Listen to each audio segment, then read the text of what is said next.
most likely, sino pa yung tatalon? Well, meron kang apat na hindi dumadalo sa kanilang mga ramp session sa Senado, di ba? Kaya sinasabi nila baka may madagdag pa na isa pang babae at saka isa lalaki. Hindi ako magugulat, ha? Ang Eh hirap na siyempre yung mga mahulaan nun. politiko, Ang hirap yung mga politiko na yan, meron pa rin yung tinitignan na political future. Sila ba ay guguho kasama ni Alan, kasama ni Marcoleta, kasama ni Robin Hood Padilla, kasama ni Amy? Di ba? Magpapakamatay ba sila para sa political project ng mga yan? No? Siguro baka si Attorney Lauren Legarda ay hindi mo na Pumatili. mahatak dahil hindi na siya acceptable eh. Oo. Hindi na siya acceptable eh. Kahit wala siyang plunder case, mas matindi yung galit nila sa kanya eh. Katraidoran, di ba? Kaya duda ako kung pwede pa siyang tumalon. Pero baka yung apat pwede pa. Sino ba yung apat? Baka nag-iisip pa. Joel, Villar, tapos Pia. Bongo. Bongo, sorry. Hindi pala si Pia, nagkamali ako. Bongo, oo nga, no? Oo, Bongo. Quiet siya, no? Quiet. At wala doon sa mga meetings sila. Meron akong, ayoko na ikwento kasi mabubuking eh. Okay na, kwento mo na. Hindi, wag na. Baka magalit sa akin yung nagkwento. Pero A1 information. Something related to Bongo. Let's just say na may kaugnayan dun sa inyong sinasabi. Baka siya yung pinakamaraming Damocles sword sa ulo niya. Oo, di ba? May plunder yan. May plunder case siya, meron siyang Parmali case. Tapos meron siyang crimes against humanity case na parating, di ba? Medyo kinakabahan na yan. Pero sa pag-usapan natin. Yung sa isa, makukulong siya without sa isang non-bailable crime. Yung sa isa, hindi na siya makakabalik. Ever. Pero saan itong pinag-uusapan natin na posibleng paglipat ng ilang mga senador doon sa Gatchalian block? How this figure in the upcoming impeachment trial? Kasi kanina may kausap ako, iniisip nila, ibig sabihin, konti na lang, makakalabing-anim na for conviction. Sabi ko, don't speak too soon. No? Hindi porke miyembro ng isang bloke yan, boboto yan ng isang direksyon for conviction. Diba? It's an entirely different ballgame. Yung unang labanan sa 18, yung pre-trial, yung rules governing the trial. So mahalaga yan, di ba? Yung rules na yan. Ikalawang labanan ay yung simple majority. Dahil kailangan mo yung simple majority para mabuksan yung mga ebidensya.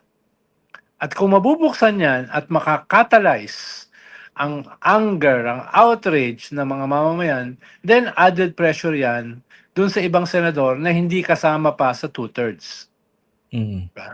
Dahil nga medyo uphill yung 2/3 eh. Unless very compelling yung ebidensyang lalabas na papayagan ng isang simple majority. Halimbawa, yung mga bank accounts. Halimbawa, kanino nang galing yan? Halimbawa, yung ibang mong mga kayamanan na hindi mo na-report sa iyong SALN. Mga bahay, lupa, kotse, alahas, paintings, no? So, that will be a very compelling evidence at saka kung maayos ang inyong mga PR, katulad ni Alan, mas lalo nyo magagamit yan, no? Para masira totally yung Vice President. Ibig sabihin, kahit... Si Alan while watching. Si Alan yan. Ibig sabihin, kahit hindi makonvict si Sara, most probably she will be damaged goods. No? Pero kung sakali na makumbinsi mo yung mga senador dito sa ebidensya, hindi dahil of the evidence itself, pero yung epekto nito sa mamamayan, then pwedeng meron kang formula para makuha yung 2/3. No? Ang sinasabi ko lang, kahit appeal yan, hindi yan imposible. Lalo na kung very compelling yung ebidensya. Tsaka isa pa dyan, isang nakita ko dyan sa Edu, no? Yung, I'm sure you've noticed this. Until this point, hindi sumasagot ng kahit anong detalye. Itong kampo ni Vice President Sara Duterte. Doon sa isang logical na kaisipan, baka naman wala talaga kayong ebidensya to refute the very serious allegations. Ang isang posibleng gawin dyan ng kampo ni Sara Duterte, dahil wala silang mabigat na matibay na sagot dun sa mga seryosong allegation, they will control the narrative outside of the impeachment court, yung publiko. Magpapaawa, ang sabihin, binubugbog sila, tapos hoping na magkaroon ng matinding narrative na ganun sa social media, sa public natin, at magkaroon ng pressure on the impeachment court judges, yung mga senador. Kasi diba, a few months back, diba may mga nagsasabi, dapat makinig yung mga senator judges doon sa sasabihin ng publiko. Ano yun? Kahit wala, kahit hindi kahit matinding ebidensya. So that's one track that they might be looking. No? I-pressure natin, let's control the narrative dito sa social media, hoping ma-pressure yung mga senador for acquittal. That's one option. Yes. Yes, dahil kung makikita mo ay mismo si Sara dumidistansya dito sa Senate crisis sa leadership, di ba? Hindi siya very active. Nagpapaka-prim and proper siya for the longest time na, di ba? Oo. Bakit? Clearly naman more than 70% ng mamamayan ay galit kay Alan Peter at sa kanyang kabal of senators. Ba't siya madadamay dyan? Siya for now, siya yung pinakamataas in terms of presidential preference for 2028. Baka yung kanyang numbers diyan mabawasan kung masyado siyang magpapa-identify dito sa mga senador na very unpopular. Di ba? Yan yung problema niya. Kaya makikita mo, hindi naman siya defender nila Alan Peter at ni Marcoleta. Di ba? Nakadistansya siya.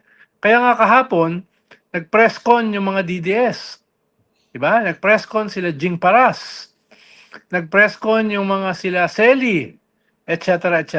Yung UPI na group ng mga militar, nag-press con. Anong press con nila? No? Urging Sara Duterte to lead. Actually, very clear yung kanilang criticism kay Sara. No? Na bakit nasaan ka? Bakit tahimik ka? Bakit hindi ka namumuno? No? Kami nagkakagulo na. Nasaan ka pa rin? Kaya makikita mo the cracks within their movement. Ano ba yun? Rage, roar. No? Absent yung leader nila. Pero kanya na, very public yung kanilang panawagan. Where are you?